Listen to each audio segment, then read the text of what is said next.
बिस्मिल्लाहिर्रहमानिर्रहीम। अस्सलाम वालेकुम नाज़रीन, मैं हूं गब्बर सैदी। यूट्यूब पे आप मेरा व्लॉग देख रहे हैं। कल कराची में जो कुछ हुआ, एमक्यूएम के जिस तरह से कारकुनान पर शेलिंग की गई, उसकी वजूहात क्या हैं, वजीर आजम ने इसका नोटिस क्यों लिया और क्या वाकई एमक्यूएम के जो कारकुन हैं, असलम जिनका नाम है, उनकी जो डेथ है वो शेलिंग की वजह से हुई। आज मैं इस व्लॉग में तमाम तफसीलात आपके सामने रखने लगा हूं और अगर आपने मेरे चैनल को सब्सक्राइब नहीं किया तो सब्सक्राइब कर लें। इंफॉर्मेशन जो मेरे पास है, मैंने पूरा दिन वर्किंग की है इस पर, वो इंफॉर्मेशन आपके साथ शेयर करूंगा। आखिर ऐसा क्या कुछ हुआ कराची में जिसके बायस वजीर आजम ने भी नोटिस लिया, वजीर आला सिंध ने भी नोटिस लिया और अब इस नोटिस के तहत जो है एक रिपोर्ट तैयार की जा रही है जिसमें बताया जाएगा जो कल अफसोसनाक वाकया हुआ है, जिस तरह से एमक्यूएम पर शेलिंग की गई है पुलिस की जानिब से, वो किसने करवाई, क्यों करवाई और इसके पीछे कौन लोग हैं। सबसे पहले वाकया डिस्कस कर लेते हैं। बहुत सारे लोगों को मालूम भी है, कल खबरों में भी चलता रहा, आप अपनी टेलीविजन स्क्रीन पर लाइव भी देखते रहे कि एमक्यूएम के कारकुनान आए। वो क्यों एहतजाज कर रहे थे? वो इसलिए एहतजाज कर रहे थे कि सिंध में जो बल्दियाती निजाम है इसमें तब्दीली लाई है। ये तब्दीली क्यों आई है? ये तब्दीली पीपल्स पार्टी की हुकूमत की वजह से आई है और पीपल्स पार्टी की हुकूमत जो है वो तब्दीली क्यों लाना चाहती है, इसकी वजह यह है कि सिंध में बल्दियाती निजाम जो चल रहा था वो मुशर्रफ टेन्योर का चल रहा था और उसमें पुलिस, सेहत और तालीम जो है बल्दियाती निजाम है उसके तहत आ रही थी। लेकिन अब पीपल्स पार्टी की हुकूमत ये चाह रही है कि इस तमाम को म्यूनिसिपल कमेटी के अंडर कर दिया जाए और इस निजाम से निकला जाए, बल्दियाती निजाम के अंडर इतनी पावर्स ना दी जाए। पीपल्स पार्टी ने ये बल्दियाती निजाम में तरमीम की बात की तो एमक्यूएम और जो जमात इस्लामी है वो कराची में एहतजाज कर रहे हैं। जमात इस्लामी का एहतजाज काफी दिन से जारी है, गुज़िश्ता 30 दिन हो गए हैं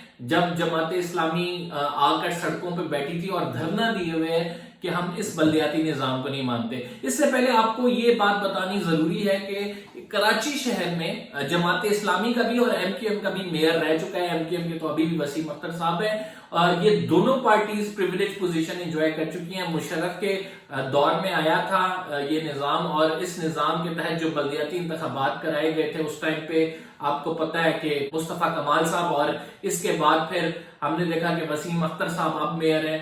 तो कराची में बहुत सारी पावर्स जो है मेयर के अंडर आ जाती हैं, तालीम का निजाम, सेहत का निजाम, पुलिस का निजाम, जिसको मेयर अपने इख्तियारात के तहत यूज करता है और बल्दियाती सेटअप के अंदर आती हैं। अब ये निजाम जो है पीपल्स पार्टी को पसंद नहीं है। पीपल्स पार्टी चाहती है कि पावर्स उसकी गवर्नमेंट के अंदर रहें, इस वजह से म्यूनिसिपल का जो इदारा है उसके तहत ये तमाम अंडर उसके महकमे करने हैं, तालीम का, सेहत का और पुलिस का, ताकि पावर्स जो है वो पीपल्स पार्टी यूज कर सके।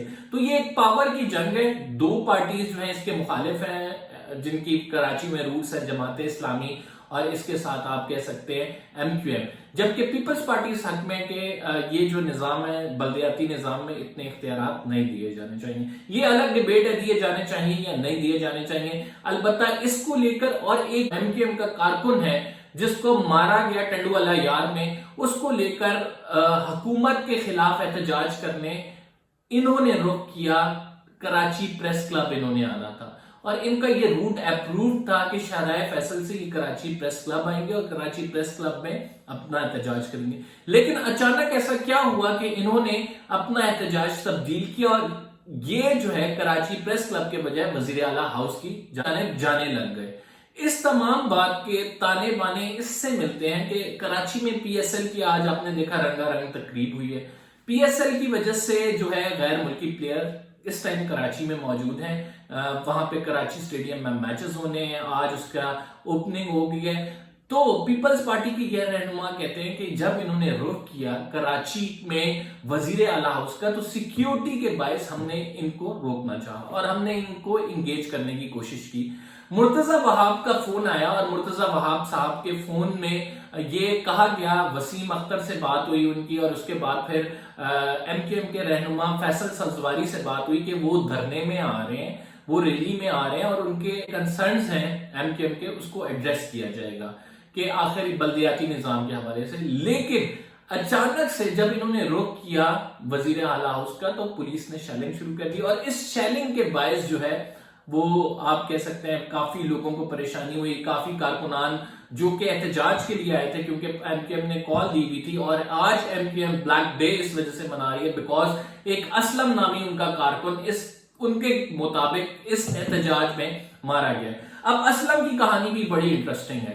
وہ انٹرسٹنگ کس طرح؟ یہ اسلم جو ہے یہ تقریباً اس کی ایج ہے 58 ایئرز، اور یہ کارکن ہے ایم کیو ایم کا، اور ان کی میونسپل کمیٹی کو یہ ہینڈل کرتا تھا۔ اس کی ڈیتھ ہوئی ہارٹ اٹیک کی وجہ سے، جبکہ ایم کیو ایم نے اس کو رنگ دے دیا کہ یہ اس در احتجاج میں موجود تھا۔ شیلنگ ہوئی، اس کو لے کے جایا گیا جنا ہاسپٹل۔ زخموں کی شدت اتنی تھی کہ وہ برداشت نہیں کر سکا، اور اس کی شیلنگ کی وجہ سے وہاں پر ڈیتھ ہو گئی۔ لیکن تحقیقاتی ادارے کچھ اور بتاتے ہیں۔ وزیر اعظم نے بھی تحقیقات کا حکم دے دیا، وزیر اعلیٰ نے بھی تحقیقات کا حکم دے دیا، لیکن اصل میں جب بات کھلی تو یہ پتہ لگا کہ اسلم وہاں پہ جو ایم کیو ایم کا کارکن ہے وہاں اس ٹائم احتجاج میں موجود ہی نہیں تھا۔ اسلم کہاں پہ موجود تھا؟ اسلم کو ہارٹ اٹیک ہوا، وہ پہلے سے ہارٹ پیشنٹ تھا، اور اسلم مختلف ہسپتالوں میں، جس میں انسٹیٹیوٹ آف کارڈک، اس کے علاوہ NVID جو انسٹیٹیوٹ ہے، مختلف ہسپتالوں میں گیا، اور وہاں پہ اس کا چیک اپ ہوا، اور بتایا یہ جا رہا ہے جب اس کا موبائل ٹریس کیا گیا تو پتہ لگا کہ اس کی لوکیشن جو ہے وہ ہسپتال کی تھی جس ٹائم یہ ریلی ہو رہی تھی۔ تو ایم کیو ایم نے یہ بہانہ ڈھونڈا کہ اسلم کی موت کو بنا کے ایک ہائپ کریٹ کی، لیکن اوور آل جو کچھ چلتا رہا کراچی میں، وہ لوگوں نے دیکھا کہ جس طرح سے شیلنگ کی، پیپلز پارٹی کہتی ہے کہ ہمارے پاس ایک ویلڈ ریزن تھی شیلنگ کی، اور وہ یہ تھی کہ ہم نہیں چاہتے تھے کہ PSL جو ہے وہ خراب ہو، غیر ملکی پلیئر آئے ہوئے ہیں تو یہاں پر کوئی آ کر دھرنا دے۔ جبکہ ایم کیو ایم کہتی ہے کہ اس سے پہلے جماعت اسلامی اسی بات پہ احتجاج کر رہی ہے، ان کو اپنے دھرنا دینے کا الاؤ کیا ہوا ہے، تو ہمیں کیوں نہیں الاؤ کیا؟ تو یہ تمام سٹوری ہے جو کل ہوئی، اور ایم کیو ایم اس کو لے کر اب جو ہے ایک بڑا احتجاج کرنے کا سوچ رہی ہے، اور آج بلیک ڈے انہوں نے منایا ہے، اور غالباً ایم کیو ایم یہ چاہ رہی ہے کہ وہ پیپلز پارٹی کو اس معاملے پر ٹف ٹائم دے، تاکہ یہ پیپلز پارٹی جو ترمیم ہے ان کو واپس لے لے، اور پیپلز پارٹی بلدیاتی سیٹ اپ کو نہ چھیڑے، بلدیاتی نظام ویسا کا ویسا رہے، پاورز انڈر میئر رہے، بیکاز پیپلز پارٹی کے پاس جو ہے حکومت ہے، لیکن جماعت اسلامی اور ایم کیو ایم کی بھی روٹس ہیں، اور بلدیاتی نظام میں ان کے بہت سارے نمائندے سلیکٹ ہوتے ہیں۔ تو یہ ایک پاور آپ کہہ سکتے ہیں پالیٹکس ہے، اور اس کی جنگ ہے پاور کی، کہ کس کے قبضے میں زیادہ محکمے ہوں گے، کون حکمرانی کرے گا کراچی کے لوگوں پر۔ اس وجہ سے یہ تنازع پیش آیا، اور اس تنازع میں اتنا بڑھ گیا کہ آج وزیر اعظم اور وزیر اعلیٰ کو بھی رپورٹ لینی پڑی۔ تو یہ اپڈیٹس تھی، اس حوالے سے ہم نے سوچا آپ کے ساتھ شیئر کر دیں۔ انشاءاللہ اگلے ولاگ میں آپ سے ملاقات ہوتی ہے، قبل سے کو اجازت دیجیے، فی الحال کے لیے اتنے، اللہ حافظ۔